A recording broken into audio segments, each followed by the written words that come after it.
Hello, this is Chamber from Reno CTS, and this is Post-Apocalyptic Review. Today we are reviewing the 500 Smith & Wesson 4-inch barrel.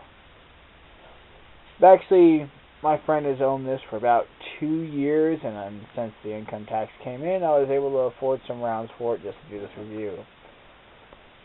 Usually we fire all types of rounds, but usually we do the cheapest of the cheap that isn't lead. It's HSM, which actually have quite a bit of kick compared to some of the other generic ones you can find of the 500 Smith & Wesson rounds. But really, today was just doing a review on the beast.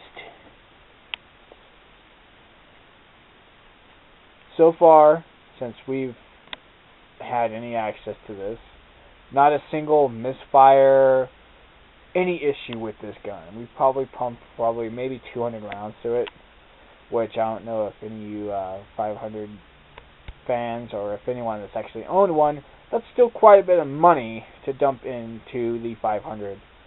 Rounds are not in any way, shape, or form cheap for this gun. Aside for the expensive ammo, if you can afford that, this would be an okay weapon to use in any kind of post-apocalyptic scenario. Anything you shoot is dead. I can't picture anything, even elephants, not being affected by this weapon. It has so much power behind it. All you need is one shot. As long as you can keep it accurate, which so far with this, I have had no issues. Accuracy is fine. I mean, you just have to make sure you hold on for the ride.